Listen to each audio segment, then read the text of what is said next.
வேறு வழியே இல்லை, கைது செய்த no other option that this person has to be arrested அப்படின்னா தான் நீங்கள் அரெஸ்ட் பண்ணணும் அப்படின்னு இருக்குது. இது எல்லாத்தையும் நீங்கள் காற்றுல பறக்க விட்டுட்டு அவர் வீட்டில் போய் எகிரி குச்சி சோவரி எரி குச்சி யார், அதாவது அவரை நீங்கள் அக்யூஸ்டாக நீங்கள் போய் பிடிக்கிறதுக்காக நீங்கள் அக்யூஸ்ட் மாதிரி பிஹேவ் பண்ணுறீங்க. எஸ்டாப்ளிஷ்மெண்ட்டுக்கு அகேன்ஸ்டாக செயல்பட்டார். அதாவது அறநிலைத்துறையில் பிரச்சனை அப்படின்னா அறநிலைத்துறை இப்படி செயல்பட மறுக்கிறது, அதனால் நான் இதை சொல்கிறேன்றாரு. அறநிலைத்துறையில் ஒரு அதிகாரி தவறு செய்தால் அதிகாரியாக இருந்து கொண்டு நீ தவறு செய்கிறாய் என்று தான் சுட்டி காண்பிக்கிறார். இந்த இடத்துல அவர் தனிப்பட்ட வன்மத்தை எங்கே காண்பித்திருக்கிறாரா? சௌரியரை குச்சி போய் ஒருத்தர் அத்துமீறி சமனே இல்லாமல் கூட்டு வந்து ஒரு நாள் முழுக்க ஜீப்பில் வச்சு சுற்றிக்கிட்டு அதிகாலையில் அரெஸ்ட் காமிக்கிறது நீதின்னு சொல்கிறீங்களா? நீங்கள் காலையில் தான் அவங்க வந்து அந்த அரெஸ்ட் இன்டிமேஷனே கொடுக்குறாங்க உங்கள் ஃபேமிலிக்கு. எப்போ நீங்கள் கூப்பிட்டு போனீங்க? முன்னாடி நாள் மதியம் கூப்பிட்டு போனீங்க. முன்னாடி நாள் மதியத்துலேருந்து அடுத்த நாள் காலையில் வரைக்கும் நீங்கள் யார் அவரை கஸ்டடியில் வைக்கிறதுக்கு? உங்களுக்கு யார் அந்த அனுமதியை கொடுத்தது? அவருடைய வீட்டில் ஃபென்ஸ் எல்லாத்தையும் பிச்சுட்டு நீங்கள் உள்ளே போகிறீங்க. ஏங்க நீங்கள் காவல்துறைங்க, நீங்கள் ஏங்க பகல் கொள்ளையர்கள் போல நடந்துக்கிறீங்க? சரி, ஜிஆர்ட்ட ஃபோனில் அவர் திருத்தமாக பேசினாரா, இல்லை மற்றவங்க மாதிரி ஜட்டிக்குள்ளே கேமரா வச்சு எடுத்தாரா? அவங்க வீட்டில் போய் உட்காந்துக்கிட்டு மிரட்டிக்கிட்டு யாரையும் வெளில போக விடாம பேச விடாம ஏன் அதை பண்ணுறீங்க? சர்வாதிகாரி கட்டுப்பாட்டில் இருக்கிற காவல்துறை, அதனால மேபி இப்படி இருக்கலாம். ஒரு கோமாளியின் கட்டுப்பாட்டில் இருந்து காவல்துறை தத்தேரித்தனமாக நடந்தாலும் இதுதான். உனக்கு மட்டும் இல்லை, உன் சந்ததியும் இது தொடரும் என்பது திண்ணம். நீ எந்த கோவிலுக்கு போனாலும் சரி, உன் வீட்டில் இருக்கவங்களை எங்கே கொண்டு போய் பால் காவடி எடுக்க வச்சாலும் சரி, அது கொட்டும் மழையில் பால் காவடி எடுத்தாலும் வச்சாலும் சரி, நான் சொல்கிறேன், இந்த பாவம் உன்னை என்னைக்குமே விடாது. இடமலம் நேர்களுக்கு வணக்கம். தமிழக அரசு தொடர்ந்து யார் யாரெல்லாம் அரசுக்கு எதிராக குரல் கொடுத்துட்டு இருக்காங்களோ, அரசு செய்யக்கூடிய தவறுகளுக்கு எதிராக குரல் கொடுக்குறாங்களோ அவங்கள வந்து முடக்கக்கூடிய வேலை தான் ஈடுபட்டுருக்காங்க. இப்போ சவுக்கு சங்கர், இதுக்கு முன்னாடி வந்து ரங்கராஜன் நரசிம்மன் வந்து கைது பண்ணியிருந்தாங்க.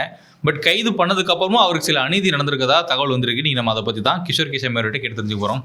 சார் வணக்கம். எப்படி சார், என்ன சார் நடந்துகிட்டு இருக்கு? ஏன்னா ரங்கராஜன் உள்ளே போயிருக்காரு, ஆனால் சில செய்திகள் வந்து ரொம்ப பயங்கரமான விஷயம்லாம் வருது, எக்ஸ்க்ளூசிவ்லாம் இருக்குன்னு வேறு சொல்லியிருக்கீங்க. என்ன நடக்குது? 15ஆம் தேதி மதியம் அவர் கைது செய்யப்படுறார். அவர் கைது செய்யப்படுறார் அப்படின்ற தகவல் கூட திரு ரங்கராஜன் நரசிம்மன் அவருடைய எக்ஸ் வலைதளத்தில் அதை வந்து ஃபஸ்ட்டு அவர் தான் பிரேக் பண்ணுறார். காவல்துறையினர் என்னுடைய வீட்டு கதவுக்கு வந்து அத்துமீறி அந்த சுவரை ஏறி குதித்து உள்ளே வந்து என்னை பலவந்தமாக கைது செய்து அழைத்து செல்கிறார்கள் அப்படின்றது தான் அவர் சொல்லக்கூடிய விஷயமா இருக்கு.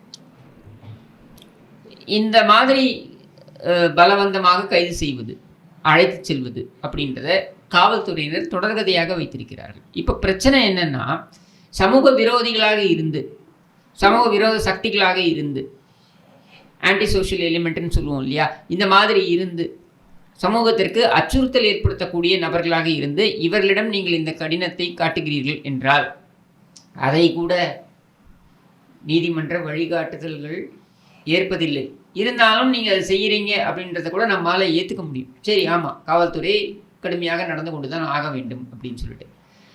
ஆனால் அரசாங்கத்திற்கு சங்கடம் ஏற்படுத்துகின்ற வகையில் சில கேள்விகளை கேட்டு விட்டார்கள் அப்படின்ற ஒரே காரணத்திற்காக அவர்களிடம் இந்த மாதிரி கடுமையாக நடந்து கொள்வதை எப்படி நீங்கள் நியாயப்படுத்துவீங்க அப்படின்றதான் கேள்வி. நீங்கள் ரங்கராஜன் நரசிம்மன் நிறைய பேருக்கு பிடிக்கலாம், நிறைய பேருக்கு பிடிக்காம போகலாம், அதெல்லாம் தள்ளி வச்சிருங்க. நீங்கள் இப்படி சொல்லுங்கள், கம்மலை எண்ணி திட்டுவாங்க அப்புறம். இல்லை, உங்களை திட்டுறது ஒரு பக்கம் இருக்கட்டும். நான் என்ன சொல்கிறேன்னா, சரி, உங்கள் மேலேயே அவர் அக்கறை காண்பித்திருக்கிறார், சரியா? இப்போ நீங்கள் முதல்ல ஒரு வீடியோ பண்ணீங்களா ரங்கராஜன் நரசிம்மனோட, அது ரொம்ப பெரிய வைரல் ஆச்சு. நிறைய பேர் உங்களை வந்து வண்டியாக திட்டினாங்களா? கண்டிப்பாக. சில பேர் உங்களை ஆதரிக்கவும் செய்தார்களா? ஆனால் அந்த வீடியோ போடுறதுக்கு முன்னால், அந்த காணொலி போடுறதுக்கு முன்னாலே என்னிடம் ரங்கராஜன் நரசிம்மன் தொடர்பு கொண்டார். கண்டிப்பாக புரியுது. அவர் ஸ்டுடியோக்கு வராருன்றது வந்து எனக்கு சத்தியமாக எனக்கு வந்து அந்த பிளான் பண்ணிக்கிறது எனக்கு தெரியாது. அது வரும்னு பிளான் பண்ணது. அதுக்கப்புறம் அவர் வராரு அப்படின்றது கடைசி நிமிஷத்துல தான் எனக்கு தெரிய வந்துச்சு. நான் அப்போ இல்லை, அங்கே நான் அந்த இடத்துல ஸ்பாட்டில் இல்லை. அவர் வந்து அந்த ஷூட் பண்ணுறாரு. ஷூட் பண்ணி முடிச்சதுக்கப்புறம் அவர் கிளம்பி போனதுக்கப்புறம் வருண் என்கிட்ட சொல்கிறாப்புல, பிரதர் இதில் கொஞ்சம் ரொம்ப டஃப்பாக இருக்குது இந்த வீடியோ அப்படின்னு சொல்லிட்டு. அப்படியா, சரி பார்க்கலாம் அப்படின்னு நான் விட்டுட்டேன். அடுத்த நாள் காலையில் எனக்கு ரங்கராஜன் நரசிம்மன் மெசேஜ் அனுப்புகிறாரு, பேசுகிறார். ஆமாம், அதெல்லாம் நம்ம ஆல்ரெடி பதிவு பண்ணியிருக்கோம். பேசும்பொழுது என்ன சொல்கிறாரு, நான் கேட்டேன், சார் உங்களுக்கு பிரச்சனைன்னா நான் அந்த உங்களுக்கு பிரச்சனைன்னு இருந்தால் நான் அதை பப்ளிஷ் பண்ணல, மற்றவங்கள மாதிரி உங்களுடைய வீடியோவை வைத்து ஆதாயம் தேட வேண்டிய அவசியம் எனக்கு இல்லை. சரியா? பார்க்குறவங்க பார்க்கட்டும், எவனுமே பார்க்கலனாலும் அதை பற்றி எனக்கு கவலை கிடையாது அப்படின்ட்டு இருக்கவன் நான். அதனால் அது எனக்கு விஷயம் கிடையாதுன்னு நான் சொல்கிறேன். அப்போ அவர் என்ன சொல்கிறாருன்னா, எனக்கு பிரச்சனை இல்லை, அந்த பையன் பாவம் ஈஸி யங்ஸ்டர், உங்களை தான் சொல்கிறார். பரத் பாவம் ஈஸி யங்ஸ்டர், அவனுக்கு எதுவும் பிரச்சனை வந்துடக்கூடாது அப்படின்னு என்கிட்ட சொல்கிறார். அதை நான் பார்த்துக்கிறேன் சார், அதை நான் பார்த்துக்கிறேன். My team I know how to protect. ஏன்னா அவங்கள தொங்கலில் விட்டுட்டு நான் வந்து போகிற ஆள் நான் கிடையாது. அதனால் நான் அதை பார்த்துக்கிறேன். உங்களுக்கு பிரச்சனைனா சொல்லுங்கள், இந்த வீடியோ நான் பப்ளிஷ் பண்ணலன்னு சொல்கிறேன். இல்லை இல்லை எனக்கு பிரச்சனை இல்லை, நீங்கள் பப்ளிஷ் பண்ணிக்கோ அப்படின்றார். அதுக்கப்புறம் தான் அந்த வீடியோ பப்ளிஷ் ஆகுது. நான் ஜஸ்ட் ஓவராலாக பார்க்குறேன். I didn't see anything which could attract any legal provisions. But அதில் கூட அவர் என்ன பண்ணுறாருன்னா, நான் வந்து பரத்துக்கு எதிராக வழக்கு தொடருவேன் அப்படின்னு சொல்கிறார். அதுதான் ரங்கராஜன், அவரோட நேர்மை தான், அதுதான் ரங்கராஜன் நரசிம்மன். சரியா? நான் பரத்துக்கு எதிராக வழக்கு தொடருவேன். ஏன்னா உங்களோட செகண்ட் வீடியோவில் நீங்கள் வேறு மாதிரி ஏதோ இன்னொரு ஒரு நபரை வைத்து பேசினதை வந்து அவர் வந்து அதை அஃபென்சிவாக எடுத்துக்கிறாரு. அதனால் நான் வழக்கு தொடருவேன்னு சொல்கிறாரு. வழக்கும் அவர் புகாரும் கொடுத்தாரு வச்சுக்கோங்க.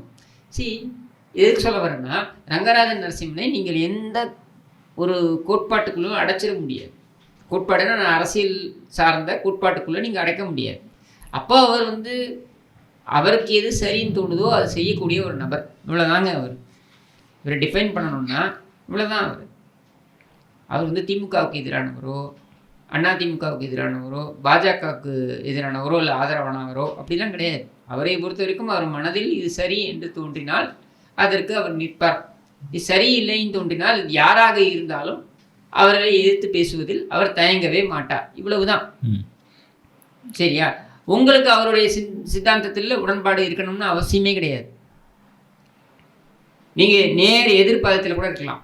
நீங்கள் நேர் எதிர்ப்பதத்தில் இருந்தாலும் என்னுடைய கேள்வி, இப்படி தான் அவரை ஹேண்டில் பண்ணுவீங்களா? அரசாங்கம் இப்படி தான் அவரை நடத்தணுமா? இல்லை இப்படி தான் நடத்தணுமான்னு கேட்குறீங்க. ஆனால் அவர் வந்து கைது பண்ணிவிட்டு வண்டியில் ஏற்றிட்டு போகும்போது அவர் ஒரு வீடியோ ஒன்று பதிவு பண்ணுறாரு. அப்போது அவருக்கு வந்து மொபைல்லாம் அலோவ் பண்ணுறாங்களா காவல்துறை? அப்போ அந்தளவுக்கு கடுமையாக நடந்துக்கலங்க தானே புரிய வருது. நம்ம அலோவ் பண்ணுறது எதனால? அவரிடம் அவர்களால் அவருடைய வீட்டில் அவர்கள் அத்துமீறி நுழைகிறார்கள். 20 பேர் நுழைகிறாங்க. அவர்கிட்ட அந்த வேலை நடக்கலை. அவர் என்ன சொல்கிறார், ஏன் மொபைல் நீ எப்படி, நீ என்ன விசாரணைக்கு தான் கூப்பிட்டு போகிற, நீ என்ன அரெஸ்ட்ன்றது எப்போங்க, கைதுன்றது எப்பொழுது நடக்குது? நீங்கள் ஒரு புகாரை பதிவு செய்கிறீர்கள். இந்த புகாரின் பேரில் நீங்கள் முதல் தகவல் அறிக்கையை நீங்கள் பதிவு செய்கிறீர்கள். முதல்ல புகார், அப்புறம் முதல் தகவல் அறிக்கை, அதான் எஃப்ஐஆர், ஃபர்ஸ்ட் இன்ஃபர்மேஷன் ரிப்போர்ட் தான் அது. சரியா? இந்த எஃப்ஐஆரின் அடிப்படையில் நீங்கள் விசாரணைக்கு அழைக்கணும் குற்றம் சாட்டப்பட்டவரை விசாரணைக்கு அழைத்து அந்த விசாரணையில் அவர் கைது செய்வதற்கு உகந்தவரா இல்லையா அப்படின்ற முடிவுக்கு நீங்கள் வரீங்க. அங்கேயும் நீதிமன்றம் என்ன சொல்கிறது, கைது என்பது இறுதி முடிவாக இருக்க வேண்டும். அது உடனுக்குடன் எடுக்கக்கூடிய முடிவாக இருக்கக்கூடியது. வேறு வழியே இல்லை. கைது செய்த no other option that this person has to be arrested அப்படின்னா தான் நீங்கள் அரெஸ்ட் பண்ணணும் அப்படின்னு இருக்குது. இதை எல்லாத்தையும் நீங்கள் காற்றுல பறக்க விட்டுட்டு அவர் வீட்டில் போய் எகிரி குச்சி சோகரி குச்சி யார், அதாவது அவரை நீங்கள் அக்யூஸ்டாக நீங்கள் போய் பிடிக்கிறதுக்காக நீங்கள் அக்யூஸ்ட் மாதிரி பிஹேவ் பண்ணுறீங்க. சரி, இது அசிங்கம் இல்லையா? இல்லை, இது வந்து காவல்துறைக்கு அசிங்கமா நியாயமா? நான் என்ன கேட்குறேன்னா, இதை அப்படியே அவர் வெளிப்படுத்துகிறார். அவர் எந்த இடத்துல உனக்கு எதிராக செயல்பட்டார்? ஒரு தனிப்பட்ட ஏதாவது ஒரு நபருக்கு எதிராக அவர் செயல்பட்டார்னு நீ சொல்ல முடியுமா? எஸ்டாப்ளிஷ்மெண்ட்டுக்கு அகேன்ஸ்டாக செயல்பட்டார். அதாவது அறநிலைத்துறையில் பிரச்சனை அப்படின்னா அறநிலைத்துறை இப்படி செயல்பட மறுக்கிறது, அதனால் நான் இது சொல்கிறேன்றாரு. அறநிலைத்துறையில் ஒரு அதிகாரி தவறு செய்தால் அதிகாரியாக இருந்து கொண்டு நீ தவறு செய்கிறாய் என்று தான் சுட்டி காண்பிக்கிறார். இந்த இடத்துல அவர் தனிப்பட்ட வன்மத்தை எங்கேயே காண்பித்திருக்கிறாரா? இங்கே இருக்கக்கூடிய பெரிய மனிதர்கள், ஏன் அவருடைய சமுதாயத்தை, என்னுடைய சமுதாயத்தை சேர்ந்த பெரிய மனிதர்கள் நிறைய பேரையும் அவர் வம்புக்கு இழுத்திருக்கார். எப்படி? தனிப்பட்ட வன்மத்தை காண்பித்தா? இல்லை, நீங்கள் செய்வது அதர்மம், நீங்கள் செய்வது நியாயம் இல்லை அப்படின்னு ஒரு மனுஷன் சொல்றாரு. இது என்ன உனக்கு பிரச்சனை? சரி, இப்ப ரங்கராஜன் நரசிம்மன் வந்து தவறு செய்யல, அவர் செய்ய நியாயம் இருக்குன்னு எடுத்துப்போமே, அவருக்கு என்ன தவறு செய்தாரா இல்லையான்றது இப்ப புகார் பதியப்பட்டிருக்கு, புகார் மேல வழக்கு பதியப்பட்டிருக்கு, அவர் கைது செய்யப்பட்டிருக்கார். நீதிமன்றம் முடிவு செய்யும் அவர் தவறு செய்தாரா இல்லையான்னு. என்னை பொறுத்த வரைக்கும் அவர் தவறு செய்ததாக நான் கருதல. ஆனா என்னுடைய கேள்வி உள்ளபடியே என்னன்னா, அவரை ஏன் இப்படி நடத்துறீங்க? இது அநீதின்னு நீங்க நினைக்கிறீங்களா? நீங்க உங்களுக்கு தெரியலையா அது அநீதின்னு? காவல்துறை தன் கடமையை செய்யுது அப்படின்னு இது சௌரியரி குச்சி போய் ஒருத்தர் அத்துமீறி சமனே இல்லாம கூட்டு வந்து ஒரு நாள் முழுக்க ஜீப்பில் வச்சு சுத்திக்கிட்டு அதிகாலையில அரெஸ்ட் காமிக்கிறது நீதின்னு சொல்றீங்களா நீங்க? இது நியாயமா? இது வேற என்ன நடந்தது? நாளைக்கு உங்களுக்கு நடக்கலாம். இது இல்ல கண்டிப்பா யாருக்கு வேணாலும் நடக்கலாம். சரியா? அதோட அவங்க நிறுத்தல. இவங்க அதோட நிறுத்திட்டு பரவாயில்ல. காலையில தான் அவங்க வந்து அந்த அரெஸ்ட் இன்டிமேஷனே கொடுக்குறாங்க உங்க ஃபேமிலிக்கு. எப்போ நீங்க கூட்டு போனீங்க? முன்னாடி நாள் மதியம் கூட்டு போனீங்க. முன்னாடி நாள் மதியத்திலேருந்து அடுத்த நாள் காலையில் வரைக்கும் நீங்கள் யார் அவரை கஸ்டடியில் வைக்கிறதுக்கு? உங்களுக்கு யார் அந்த அனுமதியை கொடுத்தது? எங்க இருக்கு? உங்களுக்கு யார் அந்த அதிகாரத்தை கொடுத்தது? நீங்க 2:30 மணிக்கு கைது பண்றீங்க. அதுவும் கைதுன்னு சொல்றீங்க. நீங்க கைது பண்ணல, நீங்க விசாரணைக்கு கூட்டு போறீங்க. அப்போ உரிய இன்ஃபர்மேஷனை இன்டிமேஷனை நீங்க ஃபேமிலிக்கு கொடுக்கணும். கொடுக்காம அடுத்த நாள் காலை வரையில், அப்போ அடுத்த நாள் காலை வரைக்கும் உங்க ஃபேமிலி என்ன நினைக்கணும்? நீங்க என்ன வேணாலும் பண்ணலாம், அப்படிதானே? முன்னாள் மதியம் 2:30 மணியிலிருந்து அடுத்த நாள் காலை 6:30 மணி வரையில் நீங்கள் என்ன வேணாலும் செய்யலாம். யாரும் கேள்வி கேட்க முடியாது. ஏன்னா நீங்க எந்த ஜூரிஸ்டிக்ஷன்லயும் வரமாட்டீங்க. வாரண்ட் கிடையாது. என்ன கைது காண்டிக்கல, விசாரணைக்கு அழைத்து சென்றிருக்கிறீர்கள். விசாரணைக்கு அழைத்து சென்றீர்கள் என்பதனை கூட மீடியாவில் அரசல் புரசலாக கைது என்று தகவல் வருது. இவ்வளவுதான். இது நியாயமா? சரி சார். ஏன்னா இந்த அரசாங்கத்தை பற்றி நான் இந்த கேள்வியை கேட்கிறேன். என்னன்னா, ஒரு அமைச்சர், ஒரு சிட்டிங் மினிஸ்டர் கைது செய்யப்படுகிறார். யாரால? மத்திய அமலாக்கத்துறையால் கைது செய்யப்படுகிறார். கைது செய்யப்பட்டு அவரை கொண்டு போய் ஒரு ஹாஸ்பிட்டலில் அவர் போய் நெஞ்சை பிடிச்சிக்கிட்டு ஹாஸ்பிட்டலில் போய் அனுமதிக்கிறீங்க. ஹாஸ்பிட்டலில் அவர் அனுமதிக்கிறாருன்றது ஒட்டுமொத்த ஊடகமும் பார்க்கிறது. முதலமைச்சர் போய் பார்க்கிறார், அமைச்சர்கள் எல்லாரும் போய் பார்க்கிறார்கள் இங்க மருத்துவமனையிலேயே. இவ்வளவு நடந்ததுக்கு அப்புறமும் அடுத்த நாள் காலையில அவங்களுடைய குடும்பம் அவர் எங்கே இருக்கிறார் என்று தெரியவில்லை என்று ஆட்கொணர்வு மனுவை போடுகிறது நீதிமன்றத்தில். இதை நீதிமன்றமும் ஏற்கிறது. நம்முடைய கேள்வி ஸ்ட்ரெயிட்டாகவே நீதித்துறையை பார்த்தும் காவல்துறையை பார்த்தும், அமைச்சர் என்றால் என்ன வேணாலும் செய்யலாம். இவர் இங்கே தான் இருக்காருன்னு தெரிஞ்சாலும் இவர் எங்கே இருக்காருன்னு தெரியலன்னு அவருடைய குடும்பம் போய் ஆட்கொணர்வு மனு போடலாம். ஆனால் உண்மையிலேயே பாதிக்கப்பட்டவர் ஒரு சாமானியன், ரங்கராஜன் நரசிம்மன் போல ஒரு சாமானியன். என்ன அவரை பொறுத்தவரைக்கும் அவர் துடுக்கா பேசுவார், கேள்விக்கு எதிர்கேள்வி வைப்பார். நீ அவரை ஏசினால் உன் அளவில் உன் வார்த்தைகளை பயன்படுத்தவில்லை என்றாலும் அவராக ஒரு சில கடுமையான வார்த்தைகளில் உங்களை ஏசுவார். இது தவிர்த்து ரங்கராஜன் நரசிம்மன் என்கிற நபர் மீது உனக்கு என்ன காழ்ப்பு இருக்க முடியும்? என்ன காரணம் இருக்க முடியும்? சட்டத்தை மீறினார்னு வேற எங்கேயாவது சொல்ல முடியுமா? எங்கேயுமே சொல்ல முடியாது. சரியா? அதோட நிறுத்தினீங்களா? அடுத்த நாள் அவர் வீட்டுக்குள்ள போறீங்க. எங்க அவருடைய மகன் இங்க வந்து அவருக்காக பிணைக்காக இங்க சுத்திக்கிட்டு இருக்காரு. சுத்தும் பொழுது நீங்க என்ன பண்றீங்க? 10 பேர் போறீங்க. இங்க ஃபென்ஸ் எல்லாத்தையும் உடச்சிக்கிட்டு, அவருடைய வீட்டில் ஃபென்ஸ் எல்லாத்தையும் பிச்சுட்டு நீங்க உள்ள போறீங்க. ஏங்க நீங்க காவல்துறைங்க, நீங்க ஏங்க பகல் கொள்ளையர்கள் போல நடந்துக்கிறீங்க? நீங்க காவல்துறை, மதிப்பு மிக்க ஒரு துறை. நீங்கள் எதற்காக இவ்வளவு கேவலமாக நடந்து கொள்கிறீர்கள்? அவ்வளவுதான் கேள்வி. சரியா? நீங்க பிச்சுட்டு போறீங்க. போய் என்ன பண்றீங்க? அவருடைய ஹார்ட் டிரைவ், அவருடைய கம்ப்யூட்டர் எல்லாத்தையும் தூக்கிட்டு வரீங்க. என்ன பண்ண போறீங்க தூக்கிட்டு வந்து? அது என்ன இருக்கும்? நான் போயிருக்கேன் அவர் வீட்டுக்கு. அவர் வீட்டிலே தான் அந்த அலுவலகமும் இருக்கு. என்ன இருக்க போகுது? அதில் ஒன்றுமே கிடையாதுங்க. கோவில்களில் என்னென்ன அத்துமீறல்கள் நடக்குது, இதற்காக அவர் போட்ட பெட்டிஷன்ஸு, இதற்காக அவர் செய்த ஆராய்ச்சிகள் பக்கம் பக்கமாக படிச்சிருப்பார். அத்தனை புக்ஸும் இருக்கும். இந்த புக்ஸை எல்லாம் வச்சு இவர்கள் இந்த மாதிரி தவறு செய்கிறார்கள் அப்படின்றத எடுத்து சொல்கிறதுக்காக ஆராய்ச்சிகளை மேற்கொண்டிருப்பார். இதெல்லாம் தான் இந்த ஹார்ட் டிஸ்க் இருக்கும். வேறு ஒன்றுமே இருக்காது. நீங்கள் சொல்கிற மாதிரி இந்த நாட்டுக்கு எதிராகவோ சமுதாயத்திற்கு எதிராகவோ எதுவுமே இருக்க வாய்ப்பில்லை. உனக்கும் எனக்கும் சேர்த்துத்தான் அவர் போராடுகிறார். எல்லாருக்கும் சேர்த்து தான் போராடுறான் அந்த மனுஷன். இல்ல கரெக்ட் சார். அப்படிங்கும்போது என்ன உனக்கு அந்த ஹார்ட் டிஸ்க் எடுத்து உனக்கு என்ன அவர் ஃபர்ஸ்ட் கைது பண்ணும்போது என்ன ரீசன் சொன்னாங்கன்னா, அவர் வந்து ஒரு ஜிஆருடைய தனிப்பட்ட ஆடியோ எடுத்து வெளில விட்டாருன்றது தான் சொல்றாங்க. அப்போ ஆடியோ விவகாரம்ன்றப்போ அவங்க செக் பண்ண தானே செய்வாங்க. இது காவல்துறையோடைய இதுதானே, உரிமை தானே.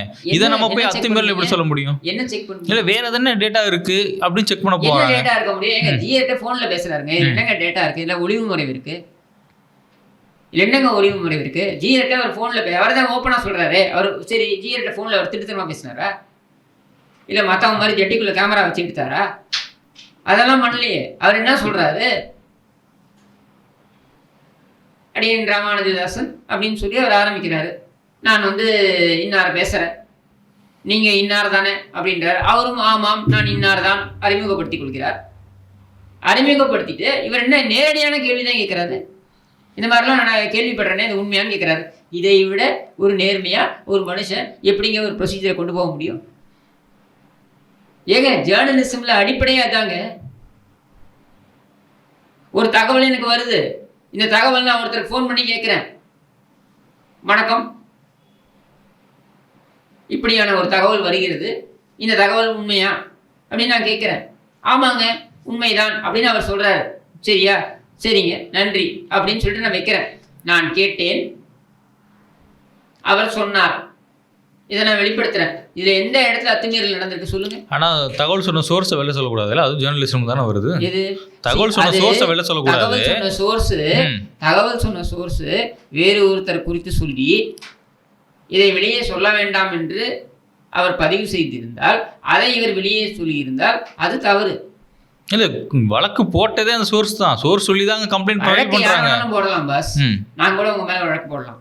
சரியா, அது முக்கியம் கிடையாது. நான் கூட உங்க மேல புகார் கொடுக்கலாம், நீங்க கூட என் மேல புகார் கொடுக்கலாம். அது மேட்டர் கிடையாது. என்னுடைய கேள்வி, இந்த இடத்துல என்ன அத்துமீறல் நடந்திருக்கு? நான் உங்களுக்கு கால் பண்றேன், பரத் நான் கேள்விப்பட்டேன் நீங்க வந்து ஸ்டாலின் வீட்டுக்கு போனீங்களாமே அப்படின்னு நான் கேட்குறேன். ஆமாம்னு நீங்க சொல்றீங்க. ஸ்டாலின் வீட்டில் ஏதோ உங்களுக்கு சிறப்பு மரியாதையெல்லாம் கொடுத்தாங்களாமே அப்படின்னு ஆமான்னு நீங்க சொல்றீங்க. ஆமாம்மா கொடுத்தாங்க அப்படின்றீங்க. அப்படியா, சரி சரி சரி சரி அது கேட்டுக்கலாம் தான் நான் ஃபோன் பண்ணேன்னு நான் வைக்கிறேன் ஃபோனை. இது ஃபோன் டிரான்ஸ்கிரிப்ட். நான் பரத்திடம் பேசினேன், அவர் இதை சொன்னார், இதை நான் வெளிப்படுத்துறேன், இதை நான் பப்ளிஷ் பண்றேன். இது என்ன சட்டமீறல் இருக்கு? என்னை கேட்காம ஆடியோ இல்லாட்டிங்களா? அது என்னுடைய தனிப்பட்ட பிரைவசி தானே. அப்போ நீங்க என்ன பண்ணணும், பிரைவசி சம்பந்தமா நான் வந்து இதை வந்து பிரைவேட்டா இருக்கணும்னு நான் சொன்னேன், அதை மீறி அவர் வெளியிட்டாரு அப்படின்னு சொல்லி நீங்க வந்து கொண்டு போகலாம். அப்படிதான் ஜிஆர் வந்து சைபர் கிரைம்ல அப்ளை பண்ணி சைபர் கிரைம் காவல்துறை தான் வந்து பிடிச்சாங்க. அங்க இருக்கக்கூடிய மற்ற டிபார்ட்மெண்ட் வந்து பிடிக்கல. கப்பல் துறையை வந்து பிடிக்க முடியும். அப்புறம் இதுல ராணுவம் வந்து பிடிக்க முடியும். இது அநீதி நம்ம பேசப்படுறதுக்கு அவர் ஜிஆர் ஒரு கம்ப்ளைண்ட் கொடுக்குறாருன்னா நீங்க என்ன பண்ணணுங்க, இவரை அழைக்கணும். அழைத்து இந்த மாதிரி நீங்க வந்து ஒரு வீடியோ போட்டீங்களாமே, இதை மாதிரி உங்களுடைய இது வெளியே வந்திருக்கேன், இது உண்மையா? சரி, இப்ப காவல்துறை முறையா அழைத்து என்ன ஏதுன்னு விசாரிச்சு சம்மன் கொடுத்து கைது பண்ணிருக்கணும். ரைட், நான் ஒத்துக்கிறேன். சரி பண்ணல, காவல்துறை தவறு பண்ணிட்டாங்க. இப்போ எங்க இருக்காரு? சேஃபா இருக்காரா? ரங்கராஜன் நரசிம்மன் சேஃபா இருக்காரா? அவர் இப்போ புழல் சிறையில இருக்காரு. அங்க அவருக்கு ஏதாவது அநீதி நடக்கப்படுதா? அவர் சிறையில எப்படி இருக்காருன்றது அவர் வெளிலன்னு சொன்னாதான் நமக்கு தெரியும். சரியா, ஆனா இவங்களுடைய நோக்கம் என்ன? சரி, நாங்கள் இதற்காக தான் வந்திருக்கிறோம்னு ஏன் சொல்ல தயங்குறீங்க? காவல்துறை நீங்க ஏங்க தாதா மாதிரி நடக்கிறீங்க? அவங்க வீட்டில் போய் உட்காந்துக்கிட்டு மிரட்டிக்கிட்டு யாரையும் வெளில போக விடாம பேச விடாம ஏன் அதை பண்றீங்க? சர்வாதிகாரி கட்டுப்பாட்டில் இருக்கிற காவல்துறை, அதனால மேபி இப்படி இருக்கலாம். இல்லைங்க, ஒரு கோமாளியின் கட்டுப்பாட்டில் இருந்து காவல்துறை தத்தேரித்தனமாக நடந்தாலும் இதுதான் நடக்கும். சரியா, அப்படிதான் இது நடக்குது. நீங்க ஏன் அது அப்படி நடக்கணும்? நீங்க கேட்டாலே அதனால கொடுத்துருவாருங்க. நாங்கள் எடுத்துக்கோன்னு கொடுக்குற ஆளுங்க அவரு. இந்தா எடுத்துக்கோ, என்னோட அட்ரஸ் தானே, இந்தா எடுத்துக்கோ, தேடி பார்த்துக்க, இது என்ன இருக்க முடியும்? நான் சொல்றேன், ஒரு சட்டமீறல் இருக்காது. சரியா, இப்ப வெள்ளம் சும்மா இருப்பாரு நினைக்கிறீங்களா? இருக்க மாட்டாரா? கண்டிப்பா. ஏன் இருப்பாரு? நீங்க இவ்வளவு சட்டமீறல்கள் பண்ணிருக்கீங்கல்ல, இவ்வளவு சட்டமே. ஏங்க அவரு சாதாரண ஒரு கோவில்ல என்ன 6 மணிக்கு ஒரு சேவை நடக்கணும், அது 6:30 மணிக்கு நடக்குதுனாலே அவர் நீதிமன்றத்துக்கு போகக்கூடியவர். அவர் இதுல சும்மா இருப்பாரா? கண்டிப்பா கேட்பாரு. ஆனா இது கேட்கணும்ன்ற நான் ஏன் இதை கேட்கணும்னு சொல்றேன்னா, இனி இது மாதிரி நடக்கக்கூடாது. இனி இந்த கும்பலா வந்து இந்த 15 பேர் ஏறி குதிச்சு உள்ள வந்து அப்படியே கடத்தின்னு போற மாதிரி, கடத்தல்காரங்க மாதிரி கடத்தின்னு போறது, யாரை நினைத்தாலும் தூக்கிட்டு போறது. ஏங்க இது யார் பண்ண நடக்கலாம்? பரத் நாளைக்கு உங்க வீட்டுக்குள்ள வரலாம். உங்கள் வீட்டுக்குள்ள வந்து நீ என்ன இப்படி பேசுனியா, நான் என்ன பண்ணுறேன் பாருன்னு 20 பேர் உங்கள் வீட்டுக்குள்ள அனுப்பி அந்த 20 பேர் அதில் சிவில் ட்ரெஸ் இருப்பாங்க. யார் போலீஸ் இல்லைன்னு கூட உங்களுக்கு தெரியாது. 2 பேர் ஐடி கார்டை காமிப்பாங்க. 20 பேரும் காமிப்பாங்களா? நேராக வருவாங்க. உங்கள் வீட்டில் என்ன இருக்கோ எடுத்துகிட்டு போவாங்க. உங்கள் வீட்டில் எதை வேண்டாம் வைக்கலாம் வச்சுட்டு நீங்களே ஐடியா கொடுக்குறீங்க. நான் ஐடியா கொடுக்குறேங்க. இது அவங்களோட வழிமுறையாக வச்சுருக்காங்க. சரியா? என்ன வேணாலும் பண்ணலாம். நீங்கள் கேள்வியே கேட்க முடியாது. நேராக கொண்டு போய் ஒரு மெஜிஸ்ட்ரேட் பண்ணி ரிமாண்ட் பண்ணுவாங்க, வைப்பாங்க. மெஜிஸ்ட்ரேட் மெக்கானிக்கலாக ரிமாண்ட் பண்ணுவார். பேசி வைத்து செய்வது மாதிரி தானே இது சரியா? இது சரி, இப்போ ஏற்றுக்க முடியுமா? ஆனால் அவர் வெளியே வந்து ஒரு நன்மை இருக்கு. இதுல என்னன்னா இந்த கொடிய விஷயத்திலையும் ஒரு நன்மை நான் நினைக்கிறது, நான் பார்க்கறது என்னன்னா, இவர்கள் வெளியே வந்தால் இதையெல்லாம் வந்து அத்துமீறல் அப்படின்னு கோர்ட்டுக்கு போய் இவர்களை இழுத்து அக்கௌண்டபிள் ஆக்கணும். செய்த ஒவ்வொருவரையும் அக்கௌண்டபிள் ஆக்கணும். இதை எப்படி நீ செய்யலாம்? யாரோ ஒருத்தர் எங்கேயோ இன்ஸ்ட்ரக்ஷன் கொடுத்தாருனால நீ என்னென்ன பண்ணுவியா? இப்போ இந்த வார்த்தைகள்லாம் ரங்கராஜன் நரசிம்மனோட வார்த்தையா கிஷோர் தனிப்பட்ட கிஷோர் கேஸ்? நான் ரங்கராஜன் நரசிம்மன் அவர்களை புரிந்து கொண்டிருக்கின்ற வகையில அவர் கண்டிப்பா இவங்க எல்லாரையும் அக்கௌண்டபிள் ஆக்குவார். இப்போ எனக்கு ஒரே ஒரு சந்தேகம் என்னன்னா, நம்ம ரங்கராஜன் நரசிம்மன் அவர்கள் வந்து ஒரு சனாதனி இந்துத்துவ சம்பந்தப்பட்ட நிறைய முட்டா பசங்க, யார் இந்த திமுக ஆதரவா செயல்படக்கூடிய முட்டா பசங்க இதை கொண்டாடி போடுகிறார்கள். இவங்களுக்கு புரியல. ஆட்சி இன்னைக்கு ஒண்ணு இருக்கும், நாளைக்கு ஒண்ணு வரும். நாளைக்கு உனக்கு எதிரான ஆட்சி வந்து இதையே உனக்கும் செய்யும். அதையே புரிந்து கொள்ளாமல் அவரை கண்ணா பின்னான்னு தனிப்பட்ட விதத்துல அவர் மேல இருக்கக்கூடிய காழ்ப்பை காமித்து நீ தாக்குற. இது நாளைக்கு உனக்கு நடக்கும். ஆட்சி இன்னைக்கு இருக்குங்க, நாளைக்கு வேற ஒண்ணு வரும். எதுவுமே நிரந்தரம் கிடையாது. நாளைக்கு வேற ஒரு ஆட்சி வந்து உனக்கு எதிராக நடந்தாலும் இதே கிஷோர் சாமி இதே தான் பேசுவான். இல்லை, கரெக்டு. இப்போ கிஷோர் அவர்கள் கைது செய்யப்பட்டப்போ சரி, இல்லை மாரிதாஸ் கைது செய்யப்பட்டப்போ சரி, இல்லை எஜி சூர்யா அவர்கள் கைது செய்ய போயும் பிஜேபி வந்து குரல் கொடுத்தது. ஆனால் ரங்கராஜ நரசிம்மன் அவர்கள் கைது செய்யப்பட்ட இந்த தருணத்தில் பிஜேபியிலேருந்து யாருமே வாய் தரல. என்ன ரீசன்? ஏன்னா அவர் வந்து அவருடைய சாதியை சேர்ந்த முக்கியஸ்தர்கள் அப்படின்னு பார்க்கப்படக்கூடியவர்களுக்கு எதிராகவும் பேசியிருக்கிறார். அது மட்டும் இல்லாமல் அவர் பிராமணர். நீங்க இருக்கக்கூடிய தமிழக பாஜகவுக்கு என்ன கவலை அதை பத்தி? அது இருக்குல்ல, ரைட். அதனால அதை ஏன் பேச போறாங்க? சரி, ரைட். இவ்வளோ நேரம் திரு ரங்கராஜன் நரசிம்மன் அவர்களுக்கு என்ன அநீதி நடந்ததுன்னு சொல்லி நீங்கள் பதிவு பண்ணிட்டீங்க. பாப்பம் பொறுத்திருந்து அவர் வெளில வந்ததுக்கப்புறம் அவர் எந்த மாதிரி நடவடிக்கை எடுக்க போறாருன்னு எங்களோட இணைந்து இதையெல்லாம் விட ஒரு முக்கியமான விஷயம், இதையும் நீங்கள் பதிவு செய்தே ஆக வேண்டும். நான் ஆட்சியாளர்களை பார்த்து சொல்றது ஒன்றே ஒன்று தான். நீ எத்தனை கோவிலுக்கு வேணாலும் போ, எத்தனை பாவங்களை வேணாலும் கழித்துக்கொள்.